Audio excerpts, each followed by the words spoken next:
لیکن یہاں جو ہے معاملہ سوم، اس سے پہلے مکی دور میں سوم کا کہیں کوئی تذکرہ ہی نہیں، نہ عربوں میں اس کا رواج تھا۔ یہ لفظ بھی عربی زبان میں تھا گھوڑوں کے لیے، گھوڑے روزہ رکھتے تھے۔ رکھتے کیا تھے بیچارے؟ انہیں رکھوایا جاتا تھا، کیونکہ عربوں کا جو معاملہ تھا وہ لوٹ مار، غارت گری، اور اس کے لیے انہیں چاہیے تیز رفتار سواری، جاؤ حملہ کرو، لوٹو مارو اور بھاگو۔ اونٹ جو ان کی فضا اور ان کے ماحول کے لیے مناسب تھا وہ زیادہ تیز دوڑ نہیں سکتا، اپنی اس ضرورت کے لیے گھوڑا چاہیے تھا۔ گھوڑے میں عرب کا سخت موسم برداشت کرنے کی عادت نہیں، نازک جانور ہے، وہ پیاسا تو نہیں رہ سکتا 7 دن تک جیسے کہ اونٹ رہ سکتا ہے، بھوکا نہیں رہ سکتا، وہ لو کے تھپیڑے نہیں برداشت کر سکتا، لہذا عرب اس کو رکھواتے تھے روزہ۔ کھانا پینا بند کیا اور اس کے جو ہے منہ کر کے کھڑے ہو گئے جب گرم تیز ہوا چل رہی ہے، خود تو اپنے آپ کو لپیٹ لیا اپنے گھٹنے میں، غترہ کہلاتا ہے وہ جو بھی کپڑا اوپر ہوتا ہے، اور وہ اس گھوڑے کو جو ہے وہ ساری آگ اس پر برس رہی ہے تاکہ اس میں عادت پیدا ہو جائے جھیلنے کی، برداشت کرنے کی۔ تو جنگ کے موقع پر کہیں یہ دغا نہ دے جائے، اگر یہ ہمت ہار گیا تو اس کا تو کیا کیا جائے گا، تو اصل میں سوار ہے جو مارا گیا۔ یہ روزہ ان کے ہاتھ تھا، لیکن جب حضور آئے مدینے میں تو یہاں یہود میں روزے کا رواج تھا۔ وہ ایک تو عاشورہ کا روزہ رکھتے تھے، اس لیے کہ وہ تاریخ تھی جس میں کہ نجات ملی تھی بنی اسرائیل کو فرعونیوں سے۔ پہلے یہ کہ ہر مہینے میں 3 روزے، اب اگر 30 کے 30 روزے ایک ہی مہینے میں فرض کر دیے گئے ہوتے اور وہ ہوتے جون جولائی کے تو جان نکل جاتی۔ بہترین تدبیر یہ کی گئی ہر مہینے میں، اور یہ موسم سارے آ رہے ہیں اس میں۔ پھر کچھ عرصے کے بعد یہ رمضان کا روزہ فرض کیا گیا۔ پہلا جو روزہ تھا 3 دن کا، اس میں یہ بھی تھی اجازت کہ جو اگر مسافر نہیں ہے، بیمار بھی نہیں ہے، طاقت رکھتا ہے روزہ رکھنے کی، پھر بھی روزہ نہ رکھے تو اس کا فدیہ یہ ہے کہ 1 مسکین کو کھانا کھلائے۔ علی الاطلاق تھا یہ۔ جب رمضان کے روزے کی فرضیت ہو گئی تو اب یہ فدیہ نہیں ہے، البتہ حضور نے اس کو باقی رکھا ایسے شخص کے لیے جو بہت بوڑھا ہے، یا کوئی خاتون بہت بوڑھی ہے برداشت نہیں کر سکتی، یا کوئی بیمار ہے، کسی سخت ایسی بیماری میں ہے کہ روزہ اس کے لیے جان کے لیے ہلاکت کا اندیشہ ہو سکتا ہے، اس کے لیے فدیہ برقرار رکھا۔ عام طور پر صحت مند شخص بھی، مسافر بھی نہ ہو، اس کے لیے یہ رعایت ختم ہو گئی۔ یہ ہے ان آیات کی تعبیر جس پر میں پہنچا ہوں، اور بہت پہلے پہنچ گیا تھا، لیکن چونکہ اکثر مفسرین نے یہ بات نہیں لکھی ہے تو میں جھجکتا رہا، لیکن بعد میں مجھے معلوم ہوا کہ مولانا انور شاہ کاشمیری رحمۃ اللہ علیہ کی رائے یہی ہے، تو مجھے اعتماد ہو گیا، اور پھر مجھے اس کا ذکر جو ہے یہ تفسیر کبیر میں امام راضی کے ہاں بھی مل گیا کہ متقدمین کے ہاں یہ رائے موجود تھی کہ پہلی 2 آیتیں جو ہیں اس روزے سے متعلق، یہ رمضان کے روزے سے متعلق نہیں ہیں، بلکہ وہ 3 ہر مہینے کی 13، 14 اور 15 ایام 20 کے روزے حضور نے بعد بھی رکھے ہیں نفلاً، لیکن شروع میں یہ 3 روزے رکھنے کا حکم دیا گیا تھا۔ پہلی 2 آیتیں اس 6 آیتوں پر مشتمل رکوع، اور یہ ایک عجیب مقام ہے۔ قرآن مجید کے احکام بہت دفعہ ہے، نماز کے احکام قرآن میں بہت دفعہ ہیں، کہیں وضو کا ہے، کہیں تیمم کا ہے، کہیں اور نماز خوف کا ہے، مختلف جگہوں پر، لیکن صوم کی عبادت پر یہ 6 آیات کامل ہیں، مکمل ہیں، اس کی حکمت، اس کی غرض و غایت، اس کے احکام سب کے سب اس میں آ گئے۔ اب پہلی 2 آیتیں کون سی ہیں؟ یا ایھا الذین آمنوا کتب علیکم الصیام کما کتب علی الذین من قبلکم لعلکم تتقون، اے ایمان والو تم پر بھی فرض کیا گیا روزہ رکھنا، جیسے کہ فرض کیا گیا تھا تم سے پہلوں پر، تاکہ تمہارے اندر تقوی پیدا ہو جائے۔ وہ جنگ کے لیے کرواتے تھے گھوڑوں کو تیار، تمہیں تقوی کے لیے اپنے آپ کو تیار کرنا ہے، بھوک کو قابو میں رکھ سکو، شہوت کو قابو میں رکھ سکو، پیاس کو برداشت کر سکو۔ اللہ کی راہ میں جنگ کے لیے تمہیں نکلنا ہوگا، اس میں بھوک بھی آئے گی، پیاس بھی آئے گی، اپنے آپ کو تیار کرو جہاد کے لیے۔ اور یہ بات واضح ہو جائے گی، اگلے رکوع سے قتال کی بحث شروع ہو جائے گی۔ روزے کی یہ گفتگو ہو رہی ہے تمہیداً قتال کے لیے، جیسے گھوڑوں کو تیار کیا جاتا تھا، صوم رکھوایا جاتا تھا قتال کے لیے۔ ایام معدودات، گنتی کے چند دن ہیں، یہ گویا کہ ثبوت ہے اس کا کہ یہ 2-3 دن سے زیادہ، معدود جو ہے وہ عربی زبان میں 9 سے زیادہ نہیں ہو سکتا۔ معدودہ جب آئے گا، ایام معدودات، یہ جمع جو ہے جمع قلت کہلاتی ہے، معدودات، معدودہ بڑی سے بڑی رقم ہو سکتی ہے، لیکن معدودات جمع قلت ہے۔ گنتی کے چند روز ہیں. فمن کان منکم مریضا، ان میں بھی یہ رعایت ہے کہ جو تم میں سے بیمار ہو او علی سفر، یا سفر پر ہو، فعدۃ من ایام اخر، تو وہ تعداد پوری کر لے دوسرے دنوں میں.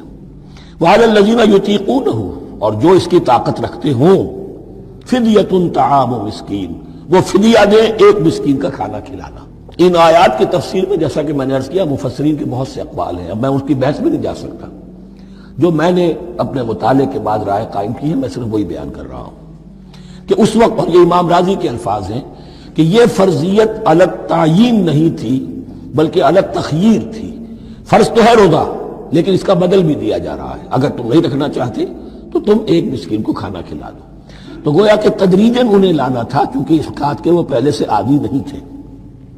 فمن تطوع خیرا فهو خیر اللہ، اور جو اپنی جی سے اپنی مرضی سے خیر کرنا چاہے تو اس کے لیے خیر ہے. روزہ بھی رکھے اور مسکین کو کھانا بھی کھلائے، دونوں کام کرے تو اس میں کوئی رکاوٹ تو نہیں، اس کے لیے بہتر ہوگا. وَأَن تَصُومُوا، اور دیکھو اگر روزہ رکھو، خیر لکم ان کنتم تعلمون، یہ تمہارے لیے بہتر ہے اگر تم جانو. اب یہاں بھی ایک طرح کی رعایت کا انداز ہے. اب آ رہی ہیں دو آیتیں جو خاص رمضان کے روزے سے متعلق ہیں، حکمت اور غرض و غایت. پھر ایک آیت طویل آئے گی احکام، اور پھر ایک آیت آئے گی لٹمس ٹیسٹ. یہ 6 آیتیں. شہر رمضان الذی انزل فیہ القرآن، رمضان کا مہینہ وہ ہے جس میں قرآن نازل کیا گیا. ھدی للناس وبینات من الھدی والفرقان، لوگوں کے لیے ہدایت، اور ہدایت کے بھی روشن بینات باتیں، والفرقان، اور حق و باطل میں فرق کر دینے والی چیز. فمن شہد منکم الشہر، تو جو کوئی بھی پائے اس مہینے کو، یا جو شخص بھی مقیم ہو اس مہینے میں، مسافر نہ ہو، فلیصم، اس پر لازم ہے کہ روزہ رکھے. اب وہ وجوب علی التخییر ختم ہو گیا، اب وجوب علی التعیین، اب یہ لازم ہے، یہ رکھنا ہے. ایک رعایت باقی رکھی، ومن کان مریضا او علی سفر فعدۃ من ایام اخر، جو بیمار ہے یا یہ کہ سفر پر ہے وہ تعداد پوری کر لے دوسرے دنوں میں. یرید اللہ بکم الیسر ولا یرید بکم العسر، اللہ تمہارے ساتھ آسانی چاہتا ہے، سختی نہیں چاہتا. یہ لوگ اپنے اوپر سختیاں جھیلتے ہیں. شدید جو ہے سفر کے اندر بھی روزہ رکھے ہوئے، حالانکہ یہاں اجازت دی ہوئی ہے. یہ بلکہ حضور نے ایک مرتبہ ایک سفر میں کافی سرزنش کی. کچھ ایک جہاد اور قتال پہ نکلے تھے، لیکن کچھ لوگوں نے اس سفر میں بھی روزہ رکھ لیا. نتیجہ یہ ہوا کہ سفر کے بعد جہاں منزل میں اب جا کر خیمے لگانے تھے وہ نڈھال ہو کر گر گئے. جن لوگوں کا روزہ نہیں تھا انہوں نے پھر وہ خیمے لگائے، منزل کا کام کیا. تو حضور نے فرمایا کہ لیس من البر الصیام فی السفر، روزے رمضان اس میں سفر میں روزہ رکھنا کوئی نیکی کا کام نہیں ہے. لیکن ہمارا تصور اور ہے، 105 بخار چڑھا ہوا ہے، روزہ نہیں چھوڑوں گا میں، روزہ تو میں نے رکھا ہوا ہے، یا روزہ تو میں نہیں چھوڑوں گا. حالانکہ جہاں رعایت اللہ کی ہے اس رعایت سے فائدہ نہ اٹھانا ایک طرح کا کفران نعمت ہے. وَلِتُكْمِلُوا الْعِدَّةَ، لیکن تمہیں عدت اور تعداد اب پوری کرنی ہوگی. وہ جو تھی ایک رعایت کہ فدیہ دے کر فارغ ہو جاؤ، وہ نہیں ہے. وَلِتُكَبِّرُوا اللَّهَ عَلَىٰ مَا هَدَاكُمْ، اور تاکہ تم تکبیر کرو اللہ کی اس پر کہ جو اس نے ہدایت تمہیں عطا فرمائی. وَلَعَلَّكُمْ تَشْكُرُونَ، اور تاکہ تم شکر کر سکو اس نعمت عظمیٰ کا جو قرآن حکیم کی شکل میں تمہیں دی گئی. اس موضوع پر میرا کتابچہ عظمت صوم اور عظمت صیام و قیام قرآن، اس میں یہ سارے مضامین تفصیل سے آئے ہیں. کیا حکمت ہے، کیا غرض و غایت ہے، کیا مقصد ہے، اور آخری منزل کیا ہے. وَإِذَا سَأَلَكَ عِبَادِي عَنِّي فَإِنِّي قَرِيبٌ. مطلوب تو یہ ہے کہ تمہارا جو یہ جسم حیوانی ہے یہ کچھ کمزور پڑے، روح ربانی جو تم میں پھونکی گئی ہے اسے تقویت حاصل ہو. دن میں روزہ رکھو، اس حیوانی وجود کو ذرا کمزور کرو، دباؤ اس کے تقاضوں کو. رات کو کھڑے ہو جاؤ، اللہ کا کلام سنو اور پڑھو تاکہ تمہاری روح کی آبیاری ہو، اس پر حیات، آب حیات کا ترشح ہو. نتیجہ کیا نکلے گا؟ تمہارے اپنے اندر سے ایک پیاس ابھرے گی. وَإِذَا سَأَلَكَ عِبَادِي عَنِّي فَإِنِّي قَرِيبٌ، تقرب الی اللہ کا جذبہ پیدا ہوگا. تو اے نبی، جب میرے بندے، ایسے بندے آپ سے میرے بارے میں سوال کریں، ان کو بتا دیجئے میں قریب ہوں، دور نہیں.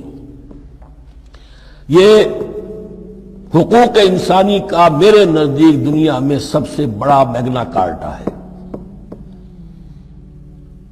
اللہ اور بندے کے درمیان کوئی فصل نہیں ہے، فصل اگر ہے تو تمہاری اپنی خباثت ہے۔